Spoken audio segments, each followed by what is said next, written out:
Hello class 8। आज हमारी बहुत दिनों बाद मैथ्स की क्लास हो रही है।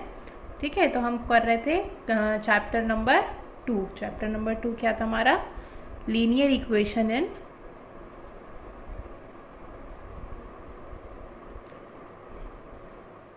One variable.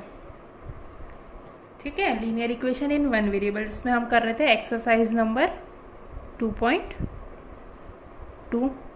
ठीक है, हमने कहाँ तक कर लिया था? क्वेश्चन नंबर 10 तक के हमने ख़त्म कर लिया था।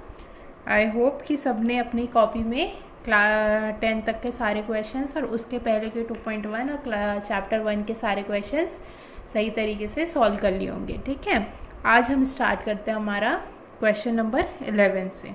ठीक है, देखते क्या है क्वेश्चन नंबर 11। हमको दिया है Baichung's father is 26 years younger than Baichung's grandfather and 29 years older than Baichung. The sum of the ages of all the three is 135 years. What is the age of each one of them? ठीक है, तो हमको दिया है यहाँ पे कुछ information और हमको बतानी है हर एक की एज, मतलब बाइचुंग की, उसके फादर की और उसके ग्रैंडफादर की एज बतानी है हमको। ठीक है, तो सबसे पहले हम क्या करते हैं, सपोज करते हैं कि बाइचुंग की जो एज है, बाइचुंग्स एज बी एक्स। हमने सपोज कर लिया कि बाइचुंग की जो एज है वो कितनी है? एक्स है। अगर बाइचुंग की एज एक्स है तो उसके फादर की कितनी हो जाएगी? ठीक है, बाइचुंग के फादर की, अब देखिए क्या दिया हुआ है यहाँ पे कि Baichung father is 26 younger than Baichung's grandfather and 29 years older than Baichung. तो बाइचुंग जितने साल का है उससे वो 29 ईयर्स ओल्डर है। मतलब अगर बाइचुंग की एज एक एक्स है तो उसके फादर की एज एक्स प्लस 29 ईयर्स है ना। बाइचुंग की अगर एक्स ईयर्स है तो उसके फादर की एज कितनी हो गई? X plus 29 years. अब उसमें एक और दिया हमको कि उसके ग्रैंडफादर की एज कितनी है। ठीक है, अब उसमें क्या दिया हमको कि Baichung's father is 26 years younger than Baichung's grandfather and 29 years older than Baichung. तो जितना भी बाइचुंग की फादर की एज है उसमें जब हम और 26 ईयर्स ऐड कर देंगे तो उसमें हमको क्या मिल जाएगी? बाइचुंग के ग्रैंडफादर की एज। तो x प्लस 29 प्लस 26 जब हम करेंगे, क्योंकि ये क्या है, इसके फादर की एज है, उसमें भी उनने बोला है कि 26 ईयर्स यंगर है कौन? बाइचुंग। मतलब वो बाइचुंग के फादर अपने जो ग्रैंडफादर है उसके उनसे 26 ईयर्स यंगर है। मतलब जब बाइचुंग के एज में, फादर के एज में 26 ईयर्स ऐड करेंगे तो उसके ग्रैंडफादर की एज निकलेगी। ठीक है, इसके आगे हमको दिया है the sum of the ages of all the three is 135 years. अब हमको बोला है जो तीनों की एज है उसका सम कितना है? 135 ईयर्स। तो x प्लस दूसरे की कितनी है? x plus 29 plus x plus 29 plus 26। ठीक है, ये हो गई इक्वल्स टू कितनी है? 135। ये हो गया हमारा इक्वेशन। अब हमको क्या करना है, इसको सॉल्व कर लेना है। सबसे पहले हमको दिख रहा है 3 एक्सेस, तो क्या हो जाएंगे? 3x, x plus x plus x कितना हो गया? 3x। अब दिख रहा है यहाँ पे 29 प्लस 29 प्लस 26 कितना होता है? 29 प्लस 29 प्लस 26। तो 29 प्लस 29 प्लस 26 होता है हमारा 84 इज इक्वल्स टू 135। तो 3x, अब ये इसको हम क्या कर लेते हैं, इस साइड इक्वल टू के साइड लेके आ जाते हैं। तो अगर जब ये प्लस में, जब वो इस साइड होगा तो क्या हो जाएगा? माइनस हो जाएगा। तो 135 माइनस 84। 3x जब इसको माइनस करेंगे तो कितना आ जाएगा?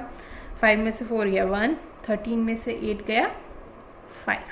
ठीक है, तो 3x इज इक्वल्स टू 51। अब 3 है तो इसको डिवाइड में ला लेते हैं, x इक्वल्स टू 51/3 कितना हो गया?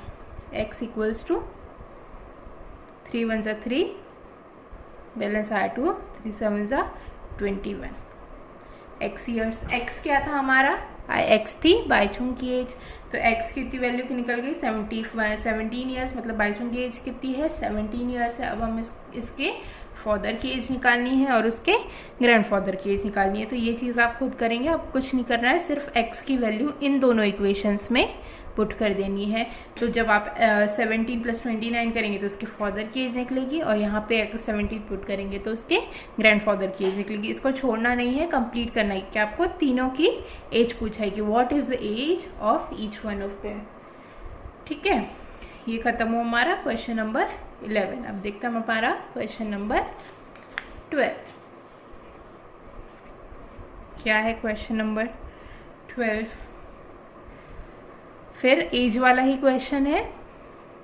क्या दिया है, 15 years from now Ravi's age will be 4 times its present age.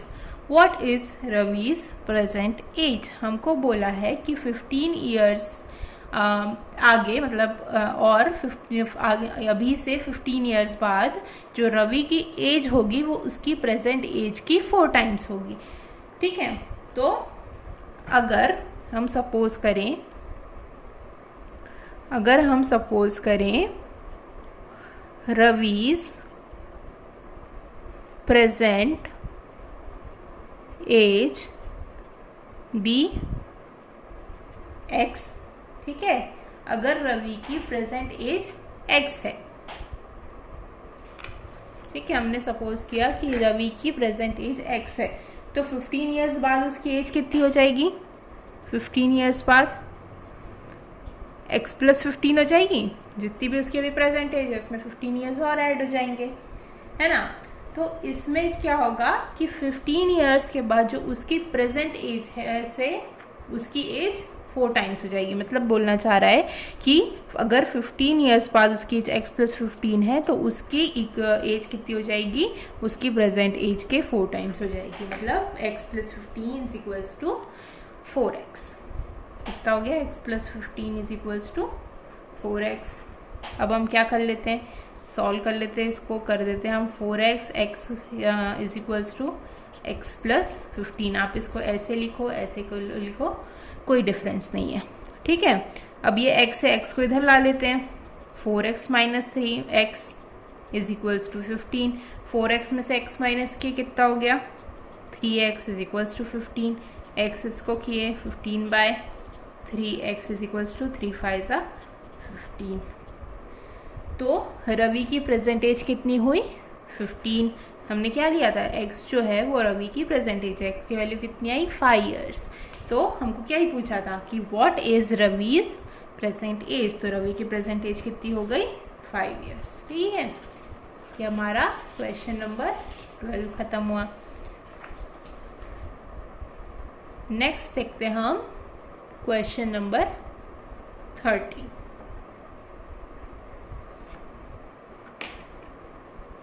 क्या है क्वेश्चन नंबर 13, चलिए रीड करते हैं। A rational number is such that when you multiply it by 5/2 and add 2/3 to the product, you get -7/12. What is the number?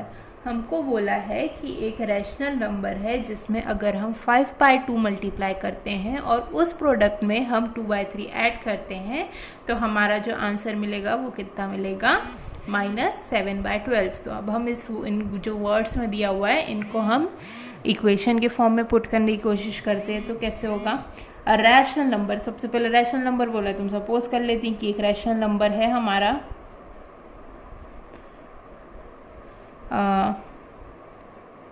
the required rational number be x, कि हमारा जो number हमको पूछा है rational number वो क्या है, x हम ये सपोज कर रहे हैं। ठीक है, तो हमको इक्वेशन में क्या बोला है कि x एक ऐसा रैशनल नंबर है जिसमें जब हम 5/2 मल्टीप्लाई करते हैं और उस प्रोडक्ट में हम 2/3 ऐड करते हैं तो हमको आंसर कितना मिलता है, -7/12। कितना मिलता है, -7/12। ये मिल गया हमको हमारा इक्वेशन।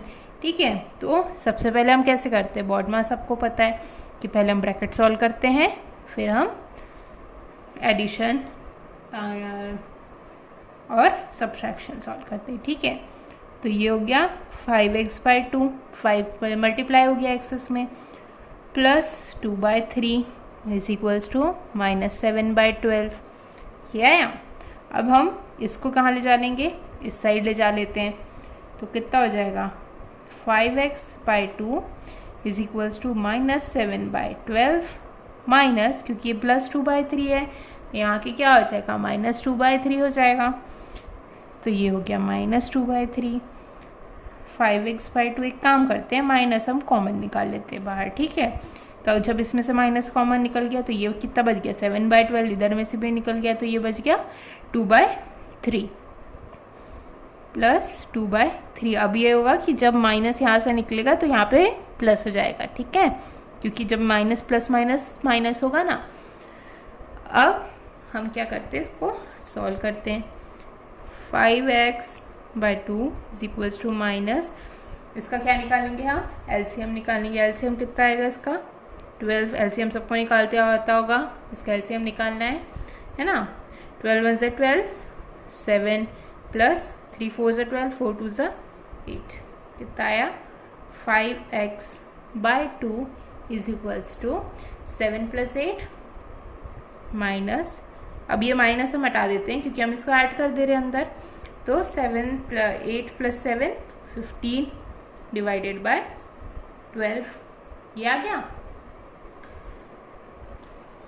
अब हम आगे सॉल्व करते हैं इसको कि हमारा क्या आया, 5x/2 is equals to -15/12, x is equals to, जब ये इधर आएगा तो ये क्या हो जाएगा -15/12 इंटू 2/5, रेसिप्रोकेट हो जाएगा ये, है ना। इतना सबको समझ में आ गया होगा। x इक्वल्स टू यहाँ पे 5 3 × 15, 2 1 × 2, 2 4 × 8, 2 6 × 12, 3 1 × 3, 3 2 × 6। ठीक है,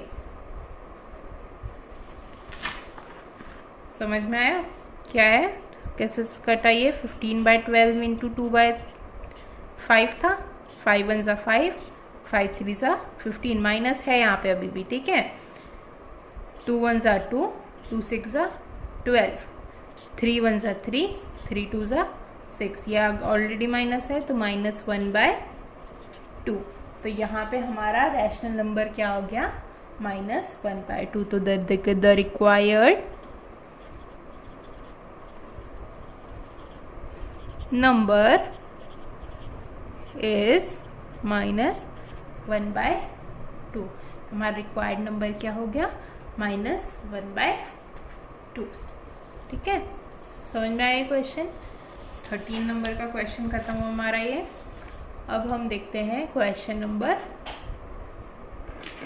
40। सारे इजी क्वेश्चन है, थोड़ा सा ध्यान से करेंगे तो सारे बन जाएंगे। ठीक है, 14th क्वेश्चन दिया है, Lakshmi is a cashier in a bank, she has currency notes of denominations ₹100, ₹50, ₹10 respectively. The ratio of the number of these notes is 2:3:5. The total cash with Lakshmi is 4 lakh rupees. How many notes of each denomination does she have? ठीक है, क्या समझ में आ रहा है इससे। एक cashier है लक्ष्मी नाम की, ठीक है, उसके पास करेंसी नोट्स है, किस किस उसके 100 के नोट्स है, 50 के नोट्स हैं और 10 रुपीज़ के नोट्स हैं।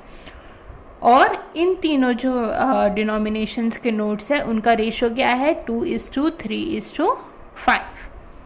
और जो टोटल कैश है लक्ष्मी के पास वो कितना है 4 लाख। और हमको बताना है कि उसके पास 100 के नोट कितने हैं, 50 के नोट कितने हैं और 10 के नोट कितने हैं। ठीक है, तो सबसे पहले हम करते हैं कि सपोज करते हैं, हम कौन सा नंबर है ये, क्वेश्चन नंबर 14, 2.2 का क्वेश्चन नंबर 14, कि suppose suppose notes of denominations rupees 100, 550 and 10 be, क्योंकि हमको रेशो क्या दिया है 2:3:5, तो कितना हो जाएगा 2x, 3x एंड 5x। ये रेशो दिया है इसीलिए हम इसको लिख रहे हैं 2x, 3x और 5x। ठीक है, उसके बाद हम करेंगे इसमें रिस्पेक्टिवली। ठीक है, ये हो गया हमारा कि 2x जो है ये 100 की वैल्यू दिया है, ये 3x 50 की और 5x 10 की लिए हमारी। ठीक है,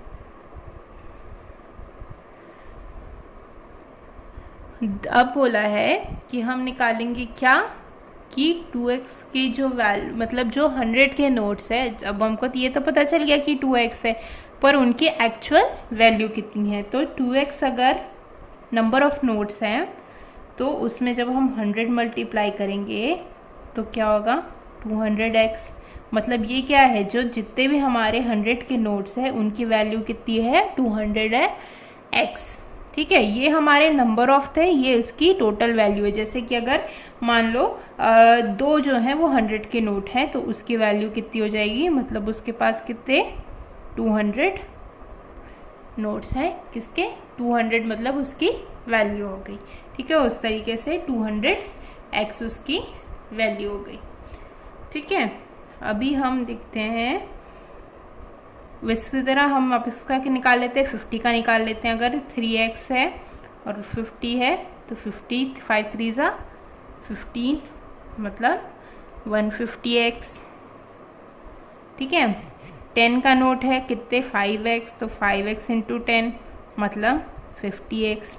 ठीक है, ये हो गई हमारी, निकल गई 3 इसकी वैल्यू 200x, 150x और 50x। अब हमको बोला है कि ये जो वैल्यू है इसकी टोटल अमाउंट कितनी है 4 लाख रुपीज़। मतलब 200x plus 150x plus 50x is equals to 4 lakh rupees. ठीक है, यही तो बोला हुआ है हमको कि जो टोटल नोट्स है उनकी उसके पास उतने कितना कैश है, उसके पास है 4 lakh rupees.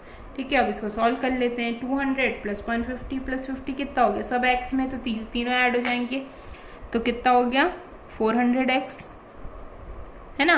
150 plus 50 200, 200 plus 200 400x is equals to 4 lakh 1 2 3 4 5 x is equals to 1 2 3 4 5 4 lakhs divided by 400। ये 400 यहाँ पे आ गया ना, 2 से 2 0 से 2 0 कट गया, 4 1 सा 4 1 2 3, तो x की वैल्यू कितनी आ गई 1000।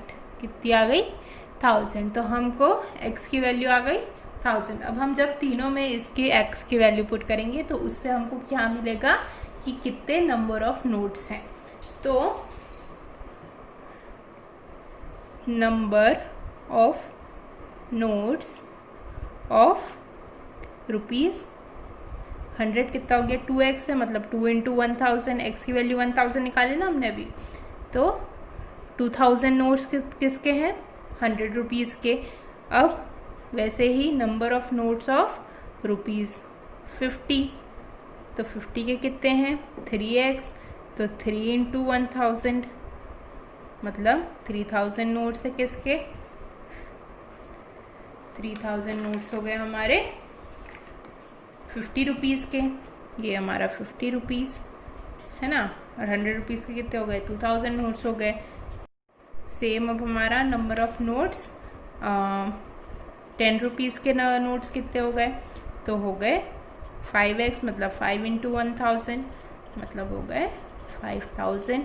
तो हमारे 100 के नोट्स हो गए 2000, 50 के नोट्स हो गए 3000 और 10 के नोट्स हो गए 5000।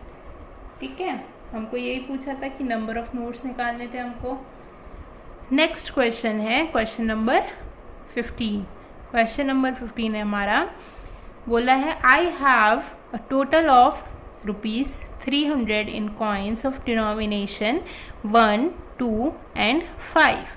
the number of 2 coins is 3 times the number of 5 coins. The total number of coins is 160. How many coins of each denomination are with me?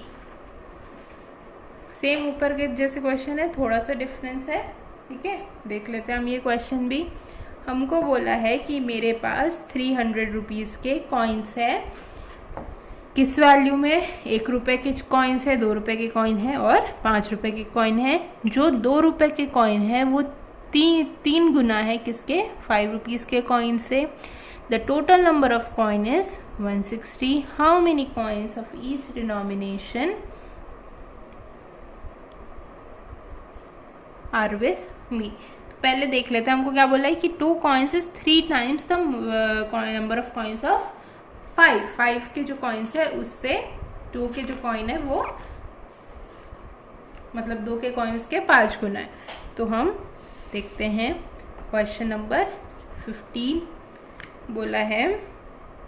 तो हम सपोज करते हैं जो 5 का कॉइन है, नंबर ऑफ कॉइन्स 5 के जो कॉइन्स का नंबर वो हम x करते हैं कि हमारे पास x नंबर के 5 के कॉइन है, ठीक है.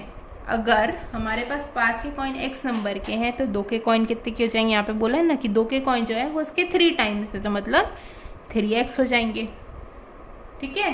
3x हो गए. अब 1 के कॉइन कितने हो जाएंगे? हमको पता है कि जो टोटल कॉइन है हमारे पास वो है 160 कॉइन्स है. तो अगर हमको 1 के कॉइन कितने हैं निकालने हैं तो हमको क्या करना पड़ेगा? उसमें से जो 5 के कॉइन्स है और 2 के कॉइन है वो हटा देंगे. तो इस 160 में से जब हम ये दोनों हटा देंगे तो जो बचे होंगे वो क्या होंगे? 1 के कॉइन होंगे. तो हम कर देते हैं 160 माइनस एक्स माइनस 3x, मतलब कितना हो गया? 160. ये माइनस एक्स है, ये माइनस 3x है, मतलब कितना हो गया? Minus 4x. माइनस माइनस है दोनों तो इसलिए प्लस हो जाएंगे, है ना. तो अगर तो हमारा निकल गया कि 5 के कॉइन कितने हैं? x है. 2 के कॉइन कितने हैं? 3x है. और 1 के कॉइन कितने हैं? 160 माइनस 4x है. आगे क्या बोला था हमको कि उनकी टोटल वैल्यू दी हुई थी. तो पहले हमको इनकी वैल्यू निकालनी पड़ेगी. हमें इसकी वैल्यू कैसे निकालेंगे? ये किसके कॉइन है? 5 के कॉइन है. तो मतलब अगर हमारे पास 5 के x कॉइन है तो उनकी वैल्यू कितनी हो गई? 5 इंटू एक्स मतलब 5x. अगर हमारे पास 2 के 3x कॉइन है तो उसकी वैल्यू कितनी हो गई? 2 इंटू 3x मतलब 6x हो गई. अगर हमारे पास 1 के 160 माइनस 4x कॉइन है तो मतलब उसकी वैल्यू कितनी हो गई? 1 इंटू 160 माइनस एक्स 4x हो गई ना. तो मतलब 160 माइनस 4x, ठीक है. अब इन तीनों का जो मिला के उसके पास कॉइन्स है वो कितने हैं? हमारे पास जो कॉइन है वो है 300 रुपीज़ के. तो मतलब 5x plus 6x plus 160 minus 4x is equals to 300. यही बोला है हमको. ये बन गया हमारा इक्वेशन, ठीक है. इक्वेशन बन गया, क्या बना? 5x plus 6x plus 160 minus 4x is equals to 300.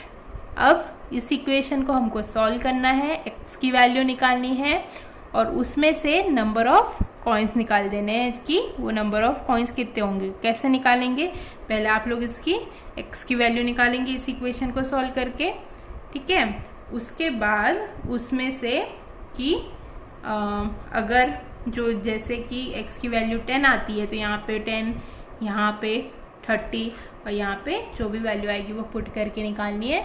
तो ये काम आपका है कि x की वैल्यू निकालनी है और उसके बाद फाइंड आउट करना है कि 5 के कॉइन्स कितने हैं, 2 के कॉइन्स कितने हैं और 1 के कॉइन्स कितने. कैसे निकालेंगे? इन तीनों में x की वैल्यू पुट करके, ठीक है. इन तीनों में x की वैल्यू पुट करेंगे तो हमारा क्या निकल जाएगा? नंबर ऑफ कॉइन्स निकल जाएंगे, ठीक है. ये आपका घर पे करने के लिए है. अब हमारा एक बच गया बस लास्ट क्वेश्चन, ठीक है. लास्ट क्वेश्चन देख लेते हैं 2.2 का. उसके बाद हम नेक्स्ट क्लास से हमारा स्टार्ट करेंगे 2.3 के लिए, है ना. देख लेते हैं क्वेश्चन नंबर 16 क्या है. The organisers of an essay competition decided that a winner in a competition gets a prize of ₹100 and a participation who does not win gets a prize of ₹25. The total prize money distributed is ₹3,000. Find the number of winners if the total number of participants is 63. तो हमको बोला है कि एक ऐसे competition के जो organisations थे उनने एक कंपटीशन ऑर्गेनाइज किए हैं जिसमें जो विनर होगा उसको मिलेंगे ₹100. जो पार्टिसिपेंट होंगे जो जीते नहीं हैं उनको मिलेंगे ₹25. जो टोटल प्राइज मनी डिस्ट्रीब्यूट हुआ है वो कितना हुआ है ₹3,000. हमको बताना है कि नंबर ऑफ विनर्स कितने हैं अगर उसमें, और टोटल पार्टिसिपेंट कितने थे 63. तो हमको बताना है कि नंबर ऑफ विनर्स कितने हैं. तो हम सपोज कर लेते हैं क्वेश्चन नंबर हमारा लास्ट 2.2 का 16th क्वेश्चन कि suppose X be the number of the winners जो है, जो हमारे 63 पार्टिसिपेंट्स है उसमें से जो विनर है उनकी वैल्यू कितनी है X है ना. तो अगर हमने सपोज किया कि जो विनर्स जो नंबर ऑफ विनर्स है उनकी वैल्यू अगर x है तो ऐसे ही जो बच्चे हैं जो नहीं जीते हैं तो उनकी वैल्यू कितनी हो जाएगी. अगर टोटल 63 है जिसमें से x अगर विनर्स हैं तो अगर उसमें से हम टोटल 63 में से x माइनस कर देते हैं तो हमको क्या मिल जाएंगे कि नंबर ऑफ स्टूडेंट्स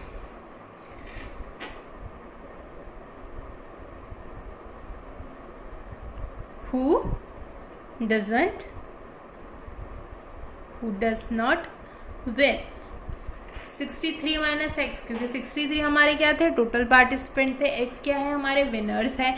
तो जब हम 63 में से विनर्स की वैल्यू हटा देंगे तो उसमें जो बाकी के स्टूडेंट्स बचेंगे वो स्टूडेंट्स हैं जिनने पार्टिसिपेट तो किया था बट वो जीते नहीं है. ठीक है, तो निकल गया हमारा x जो है वो है नंबर ऑफ विनर्स और 63 माइनस एक्स है जो स्टूडेंट्स ने पार्टिसिपेट किया है लेकिन जीते नहीं है. ठीक है, नाउ जो प्राइज मनी है विनर्स को वो कितनी मिली है ₹100.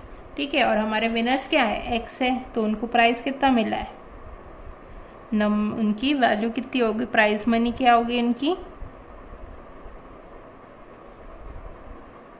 100 × x है ना. कि अगर यहाँ पे 10 विनर जीते हैं तो उनको कितने का 100 रुपीज़ का मिला है तो इसीलिए हो गया 100x है ना. ये हो गया हमारा विनर्स की प्राइस मनी. अब जो हमारे विनर्स जो पार्टिसिपेंट्स थे जो विनर्स नहीं बने उनके लिए प्राइस मनी क्या था 25 रुपीज़. तो prize money given to 63 minus x participants उनको कितना मिला है 25 रुपीज़, जो ये 63 माइनस एक्स है कि नहीं. तो ये हो गया हमारा, ये विनर्स का प्राइज़ मनी है और ये जिनने पार्टिसिपेट किया उनका प्राइज़ मनी है. अब इन दोनों को मिला के जो टोटल प्राइज़ मनी डिस्ट्रीब्यूट हुआ है वो कितना है 3000 रुपीज़.